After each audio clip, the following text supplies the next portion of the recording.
Christmas show with Mary Livingston, Dennis Day, Rochester, Bob Crosby, the Sportsman Quartet, yours truly, Don Wilson, with special guests June Allyson and Francis Bergen.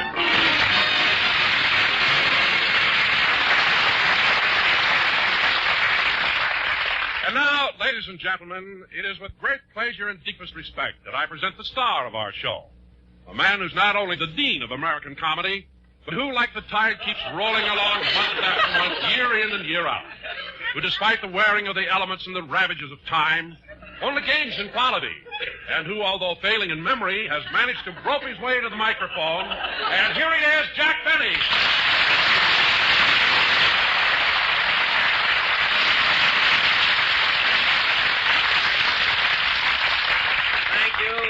Thank you, ladies and gentlemen, and welcome to Life with Methuselah. Oh, Don. Yes, what is it, Jack? Look, I don't want to start off by complaining, but here we are doing a big special Christmas show, and you have to introduce me like that. Well, Jack, I thought I gave you a very nice send-off.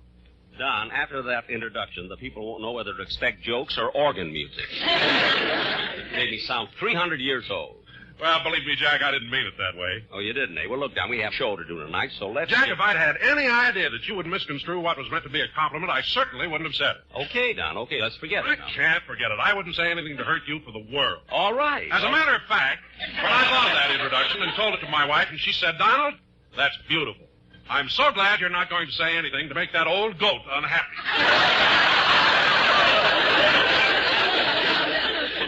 Don, your wife called me an old goat? Well... Don, has your wife, by any chance, seen the contract you have with me? How could she miss it? You had it tattooed on my chest. Well, the next time you take a deep breath, have her read the small print. I can fire you anytime. Now, wait a minute, Jack. You can't let me go after all the years I've been with you. I started as your announcer in 1934. During all these 22 years, I've given you loyalty and devotion. Some loyalty. Every time I cut your salary, you tell everybody. Now, Don, why don't you just... If you ever cut my salary, my mother would slap your silly face. Dennis!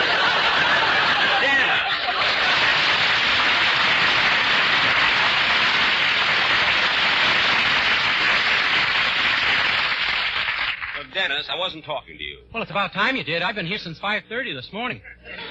5:30 this morning? How come you got here so early? Well, I have to come by bus, and I wanted to make sure I'd be here on time. Oh.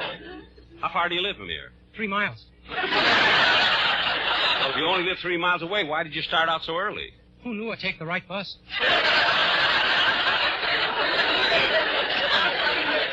Well, then you did take the right bus. It must have been. It got me to San Diego in time to catch the plane back here.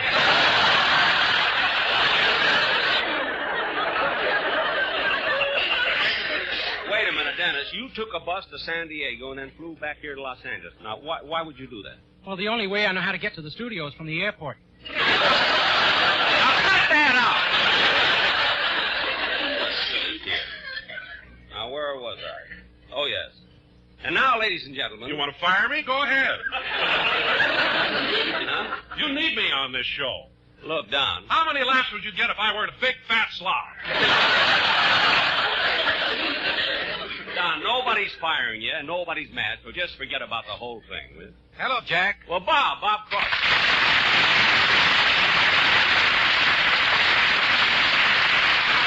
Hello, everyone. Hello, Dennis. I've been here since 5:30 this morning. Nobody's interested. Well, I'm sorry that I'm late, Jack, but, well, I've been with my agent lining up some guest stars for my afternoon television show.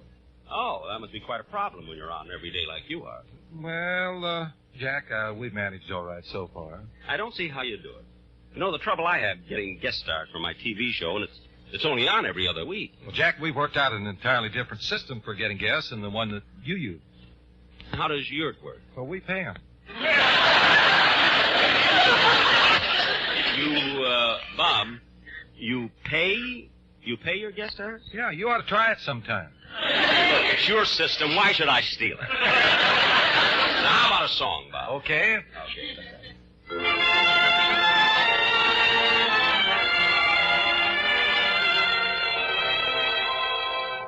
Suntanned, wind blown, honeymooners at last alone, feeling far above par. Oh, how lucky we are. While I give to you, and you give to me true love, oh, such true love. So on and on it will always be true love, yes, true love. For you and I have a guardian angel on high with nothing to do but to give to you and to give to me love forever true. For you and I have a guardian angel on high with nothing to do but to give to you and to give to me love forever true. Love forever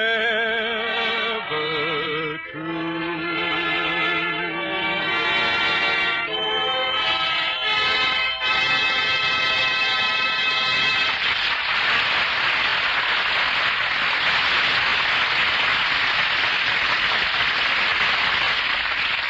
That was very, very good. Oh, I'm glad you liked it, Jack. But, gee, I looked over at you while I was singing that number, and I had the feeling that you were upset.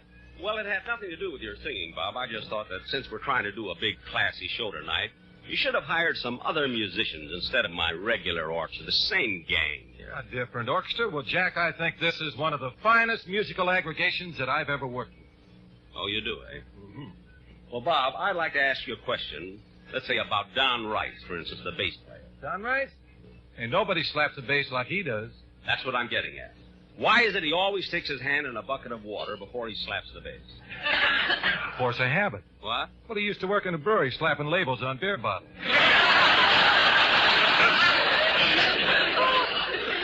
I'll accept your explanation of Mr. Rice's musical eccentricities, but what about Bagby, your piano player? Well, what about good old Bag?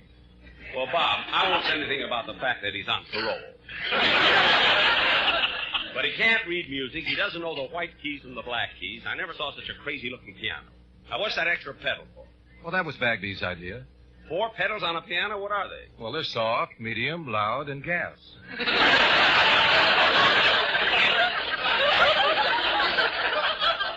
Gas pedal? He never knows when he's going to have to make a getaway. Well, that answers my other question. I was going to ask why the piano has white sidewall tires. Well, Bagby thinks of everything, Jack. Well, it's too bad he doesn't think a little more about music. What'd you say?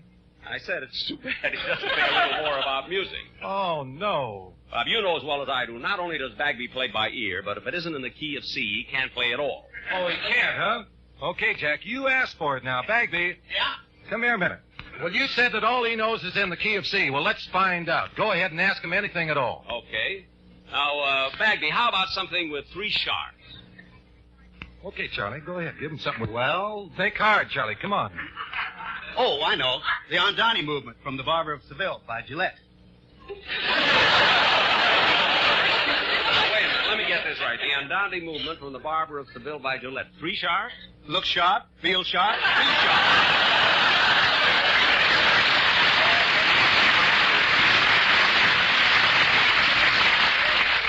I apologize, Bob. You can tell Bagby to go now. Okay, Charlie, you can go now. Something like that. He drove the piano right out of the studio. You know, sometimes I... Pardon me, but I have a package from Mr. Benny. Oh, I'll take it, boy. Yes, sir. Sign right here, please. Certainly. There. Thank you. Oh, just a minute, boy. Here's a tip for you. Thank you. Hey, fellas, look at this beautiful package that just came, isn't it? Boy, you can go. Aren't you going to open it? What? The package. Please. Please open it. It says don't open till Christmas. Why should I open it now? You got it. I can't stand it any longer. For 2 weeks now, without a day off, I'm delivering Christmas packages. Big ones, small ones, green ones, red ones, blue ones, white ones. Look, boy. I keep trying to guess what's in these packages. The big ones, the small ones, the green ones, the red ones. Boy, take it easy. I can't help it. At night when I get home, I can't eat, I can't sleep. I keep thinking, what's in those packages? The red ones, the green ones, the big ones. It's driving me nuts. Look, fellow. Please, open it.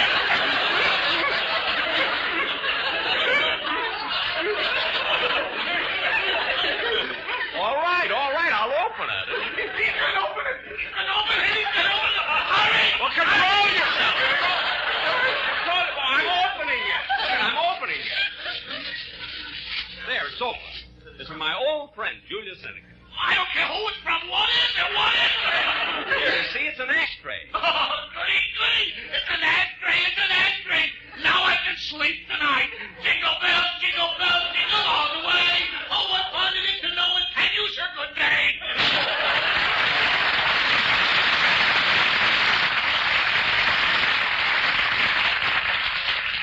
Gosh, it takes so little to make some people happy.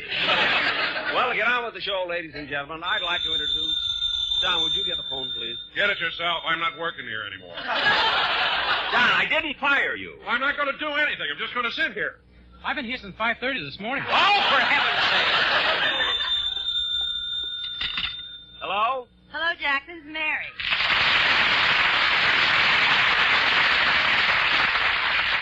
Mary, where are you calling from? I'm at home, Jack, and I was just wondering if you still wanted me to help you with your Christmas shopping. Yeah, I wish you would. Well, I've got some time today. Wonderful. I'll come by and pick you up right after the show. Fine, I'll be ready.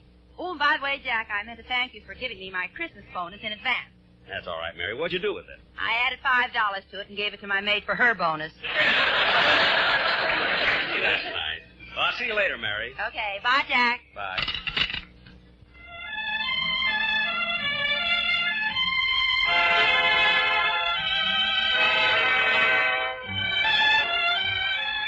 Oh, Mary, where are you? Here I am, Jack, right behind you. Oh, yeah. Hey, Mary, how'd you like the way I wiggled myself through that crowd in front of the store? Those rumble lessons you took from Martha Murray really helped. I'll say, boy, these stores are sure jammed. Pardon me, mister. Did you see my wife? Huh? Are you talking to me? Yeah. Did you see my wife?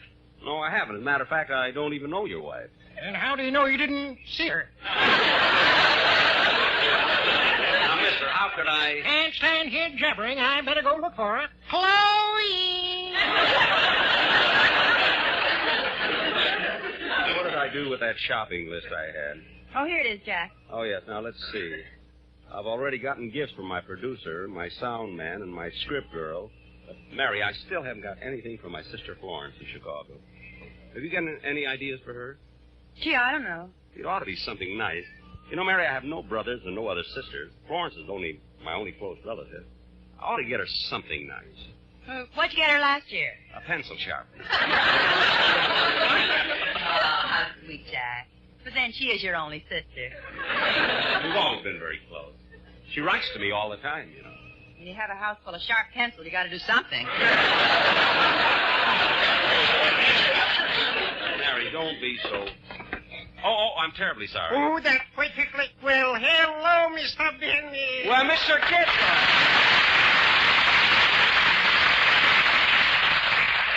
Oh, my, I see the Yuletime catching up with you. You too, Miss Livingstone. Yes. Are you doing your Christmas shopping, Mr. Kitzel? Just look on these arm-loaded bundles. Oh, my, the things I am buying. For my wife, I'm getting a house coat, and for my nephew, I'm getting some electric things. Lionel? No, his name is Sam.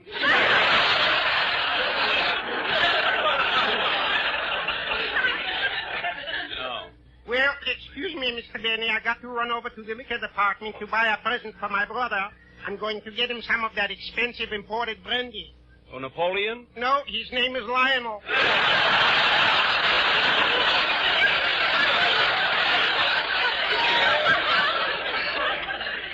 Oh.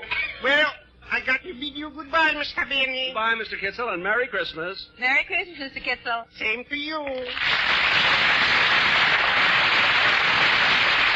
That Mr. Kitzel's such a jolly fellow. Mary, Mary, now where'd she go? Oh, there she is at the end of the counter.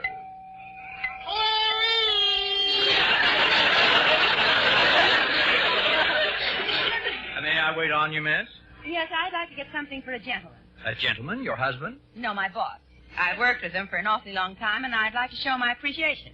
Oh, here's something nice, a gold tie clasp. A gold tie clasp? No. Well, how about a gold keychain? No. How about gold cufflinks? Look, mister, I don't want to get him anything he can melt down.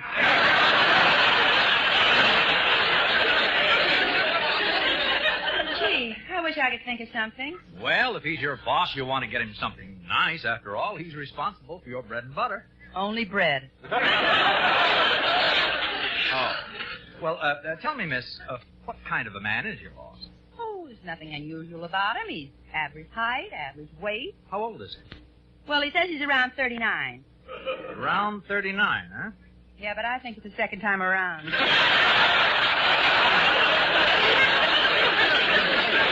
now, let me see. Oh, how about a pair of military brushes? He certainly can use those, can't he? Only if his head itches. Well,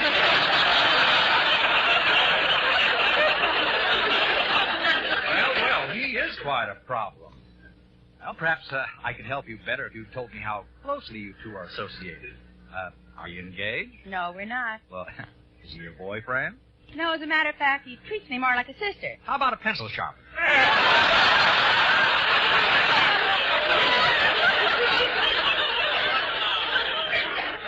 A pencil sharpener? Yes, we ship one to Chicago every year. It goes to a girl named Flosset. No, no. You mean Florence. I feel like I know her.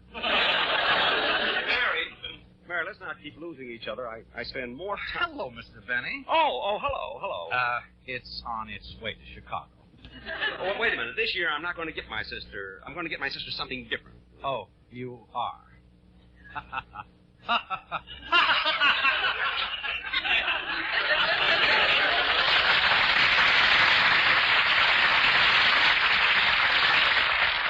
Mary, will you stop looking at me that way? I was planning all along to get Florence something else. That's what you're here for, to help me.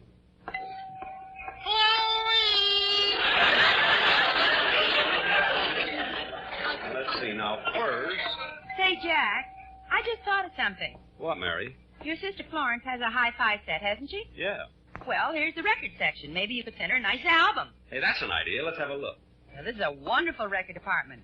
You know, a lot of the biggest recording artists have appeared here in person. Yeah, and they have such a big selection of everything. I'll bet they... Say, what's this plaque on the wall?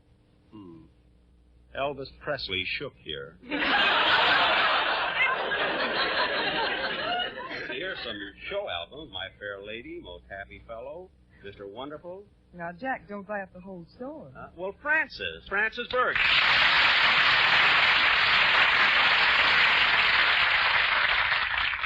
Hello, Jack. Hello, Mary. Hello, Francis. Where's Edgar? Oh, he's across the street buying a Christmas gift at the Jaguar Agency. The Jaguar Agency?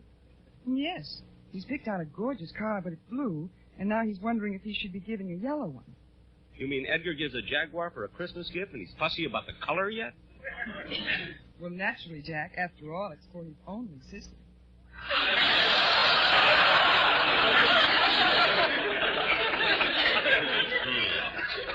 Francis, maybe we can meet Edgar and all have a bite together. Gee, I'd love to, Mary, but I'm supposed to be here all day autographing copies of my record album. You know, the one I did for Columbia. I certainly do. I've got it. And, Francis, I think you did those songs just beautifully. Oh, thank you. How's it selling, Francis? Well, very good. And, Jack, it was so sweet of you to write the program notes for the cover of the album. Well, I try to keep it as clever as I could, you know. Speaking of records, I just did an album of classical violin solos. Under what label? It's for the Pep Boys. You can buy it at any filling station. You don't have to buy it. They give it to you with an oil change. Now, Francis. Pardon me, Miss Bergen, but I've been looking for your album, and I can't seem to find it. My album? Oh, right over at this counter. Here's one. Oh, thank you. Before I buy it, do you suppose I could hear one of the songs? Well, certainly. Which one would you like to hear? Well, how about The Very Thought of You? All right. I'll put it on the record player. Gee, I'd like to hear that, too.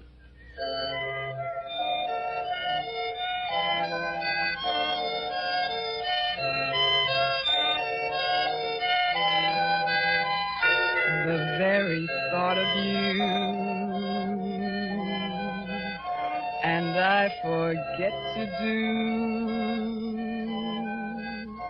the little ordinary thing that everyone ought to do. I'm living in a kind of daydream. I'm happy as a king and foolish, though it may seem to me that everything, the mere idea of you, the longing here for you,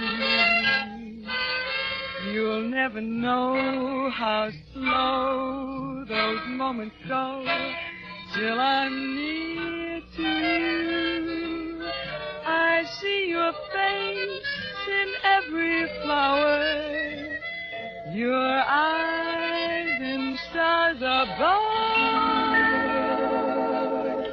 Just the thought of you, the longing here for you, the very thought of you, my love.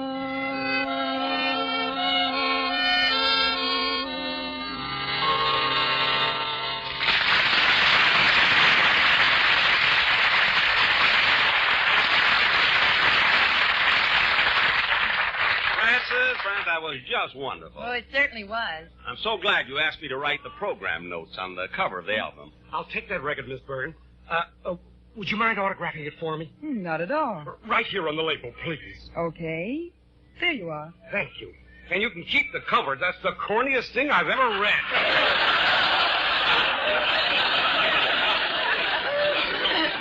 Come on, Mary. We better be going. Okay. It was nice talking to you, Francis. Thanks, Mary. So long, Jack. See you later, Frances.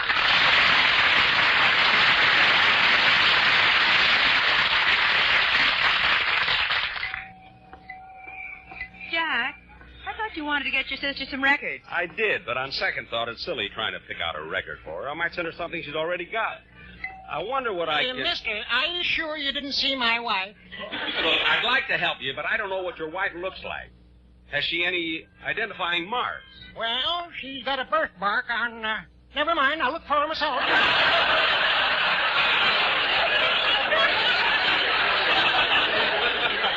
Yes, you better.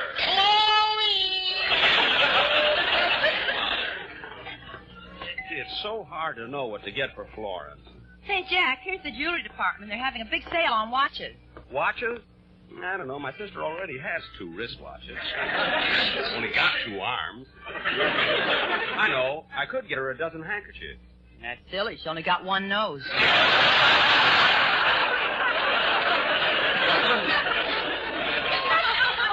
Mary, I wish you... Hey, wait a minute, Jack. Isn't that Rochester over there at the counter? Yeah, I bet he's buying something for me. I'm going to eavesdrop and see what he gets me. Jack. Quiet, Mary. May I wait on you? Yeah, I'm looking for a Christmas present for my boss. For your boss, well, how about a tie? No, he's got lots of those. Well, how about a wallet or a money clip? Money clip? What's a money clip?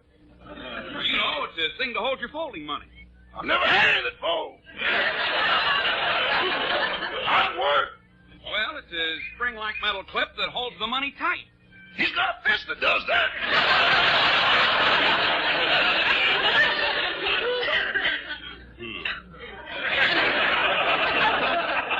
You know, from the things you've told me, your boss sounds rather unusual. Who do you work for? Mr. Benny.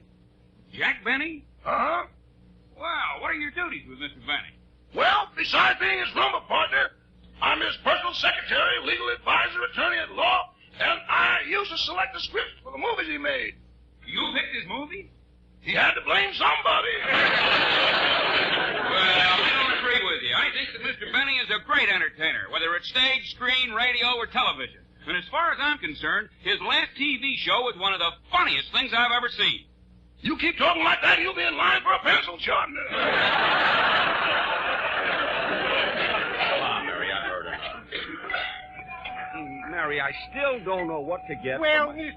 Benny, imagine running into you again. I thought you finished your Christmas shopping. I had to come back. I forgot to get a present for my uncle. I'm buying him a cigarette lighter. Ronson? No, his name is Shapiro. Go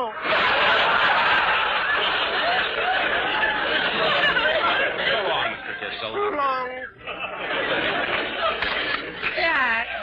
Jack, we don't seem to be getting anything accomplished.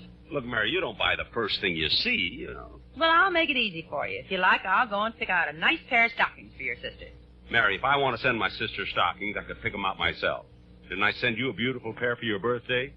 Some stockings. When I wore them, everybody thought I was a nurse. Well, I got you a part on medic, so don't come... Let's try the other side of the door. Yes, sir. May I help you, young man? Yeah, I'm looking for a Christmas gift for my parents. Your mother and father, eh? Yeah, how did you know?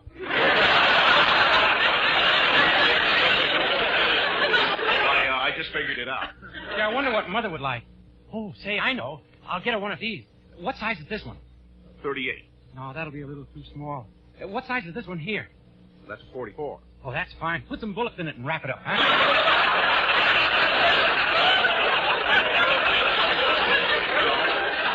Go ahead.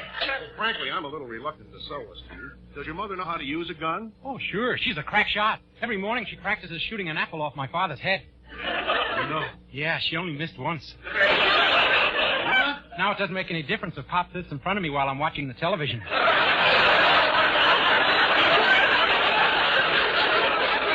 Say, what about these shirts over here? Oh, they're very nice. They'd make a wonderful gift for your father. No, I got him some last year, but I was thinking of that blue one for my boss, Mr. Benny. Well, it's a very smart shirt. The collar is the latest thing. Uh-huh. Dennis. Oh, hello, Mr. Benny. Hello, Mary. Hello, Dennis. Doing your Christmas shopping? Yeah, I was just going to decide on Mr. Benny's gift, and he had to walk up and spoil the whole thing. Oh, I'm sorry, kid. I didn't know you wanted it to be a surprise. Yeah, now you'll have to close your eyes. Okay. You got them closed? Uh-huh. Okay, mister, you can wrap it up now and put it in a shoebox so you won't know it's a shirt. Can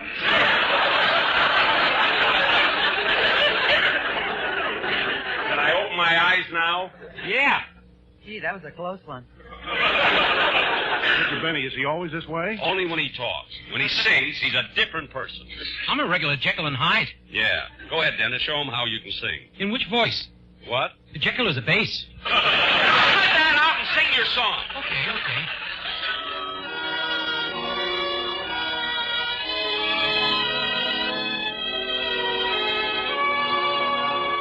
When you've grown up, my dears, and are as old as I, you'll often ponder on the years that roll so swiftly by, my dears, that roll so swiftly by, and of the many lands you will have journeyed through, you'll recall the best of all, and your childhood knew. Your childhood knew.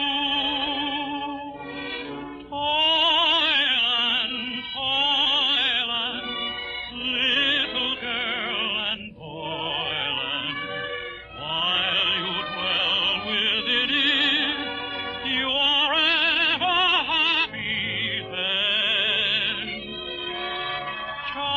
Childhood, joyland, mystic merry toyland, once you pass its borders, you can ne'er return again. When you've grown up, my dear, there comes a dreary day when mid the locks of black appears the first pale gleam of gray, my dear. The first pale gleam of gray. Then of the past you'll dream that gray had grown up stoop and seek once more its path and shore, the land your childhood knew. Your childhood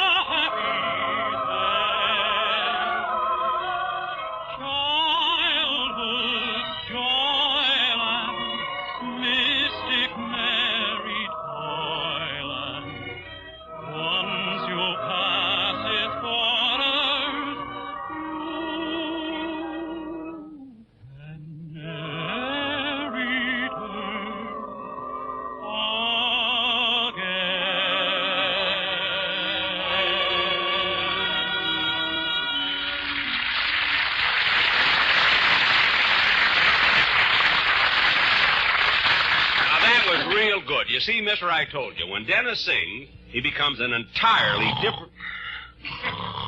He fell asleep. Well, he's been up since 5:30 this morning. Will you help me move him off the counter? No, leave him there. Maybe somebody will buy him. Come on, Mary, let's keep moving or we'll never get our shopping done. Now, let me see if I could just think of something different to buy for my sister. My worries... Oh, Jack, look. There's June Allison. June! Jack!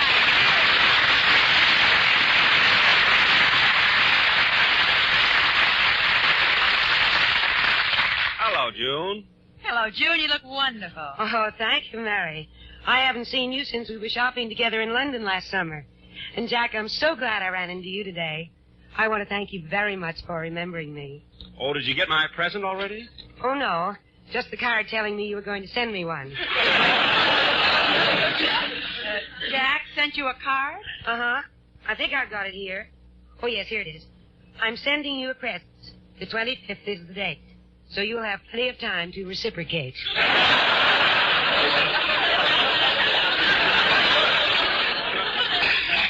that a nice poem? Sounds more like a ransom note. It does not. Then why did you throw it through my window tied to a rock? Rocks are cheaper than stamps, and let's drop the subject. Oh, by the way, June, I saw your latest picture. You can't run away from it, and I just loved it. Oh, thank you, Mary. My, I certainly enjoyed doing that picture with Jack Lemmon. By the way, your husband, Dick Powell, directed that, didn't he? Yes. And if I do say so myself, I think he did a wonderful job. Well, frankly, June, I'm very disappointed in Dick, and I wish you'd tell him when you get home. You see, he led me to believe that I would have the leading role in that picture. Well, he was going to use you, Jack, but then at the last minute he changed his mind. Why? Well, he figured that if on the marquee it said, Jack Benny, you can't run away from it, people wouldn't know whether it was a title or a warning.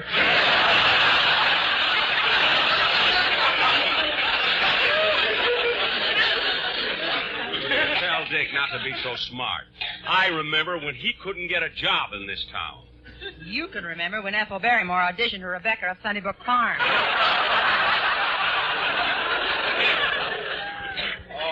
All right. But seriously, June, you make a lot of pictures. Why is it that you and I never make a picture together?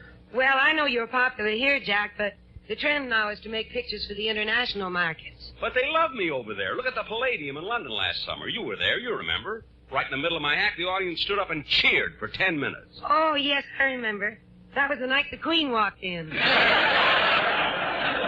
well, I told one of my big jokes. They cheered for another 10 minutes. That was when the Queen walked out.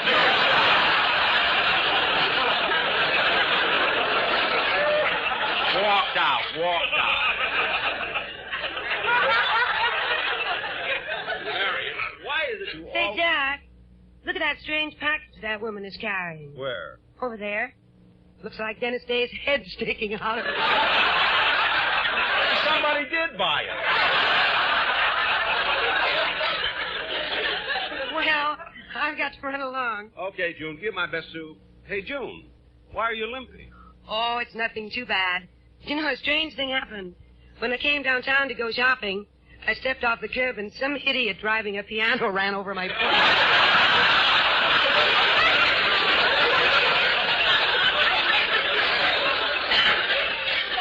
Driving a piano? Mary, I'll explain it to you later. Goodbye, June, and Merry Christmas. Merry Christmas.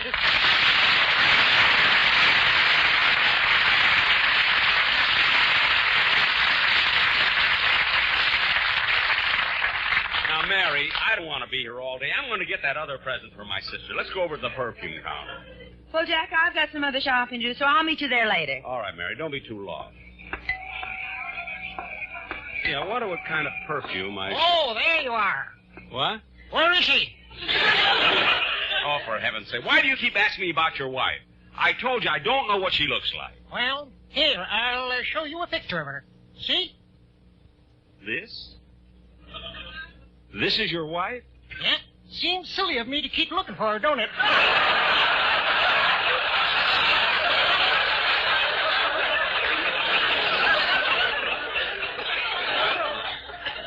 Anyway, mister, she must be in the store someplace, so just keep looking. You'll probably find her. I hope not. So long, Ruth. Rue. Chloe! Get out of the store so I can stop running in such Oh, here's the perfume counter.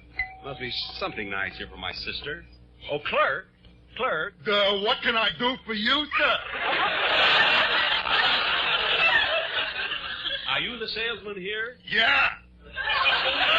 You're the salesman in the perfume counter? Don't take my word for it. Smell me.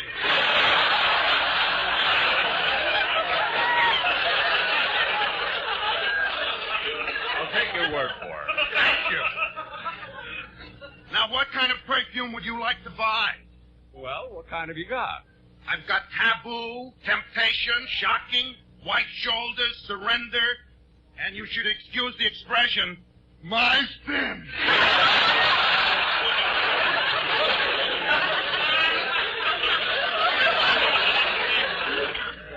Let's see some other perfumes, please. Okay.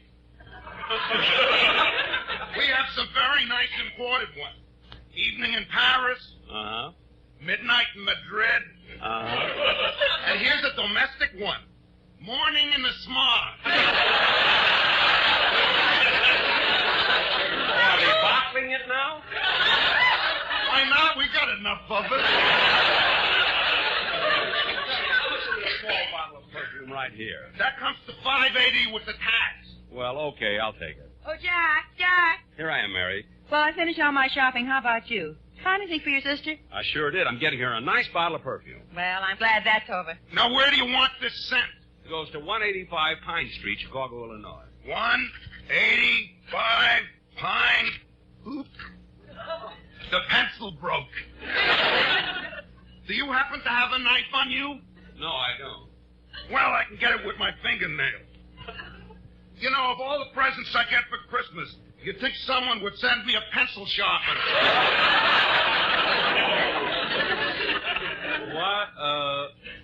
What did you say? I said you'd think someone would get me a pencil sharpener. There's a gift a person can really use. Now, what was the rest of that address? Forget it. Come on. Oh, mister, what about the perfume? Mister! Jack, you mean you're not going to buy your sister... You heard the man, Mary, and from now on, I'm not letting anyone influence me. Hold on.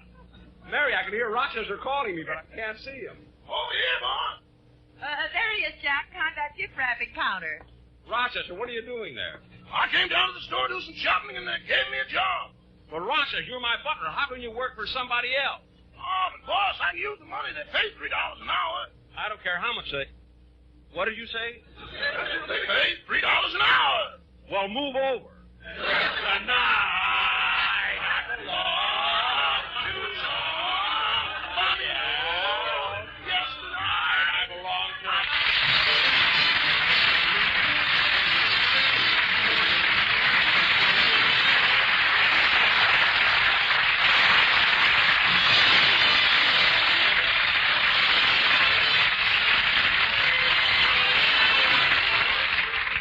Ladies and gentlemen, it was a pleasure tonight to do this special radio program. I want to thank the members of my cast and my special guests, June Allyson and Francis Bergen, for appearing. As the Christmas season approaches, my entire cast and I would like to join in wishing every one of you a very happy and joyous holiday season. And may the new year see true peace on earth and goodwill toward men.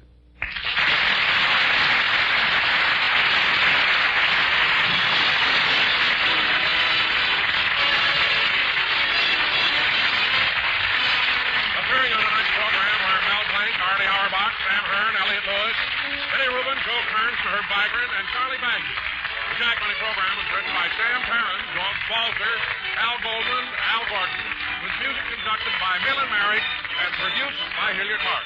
The preceding Christmas program has come to you through the worldwide facilities of the United States Armed Forces Radio and Television Service.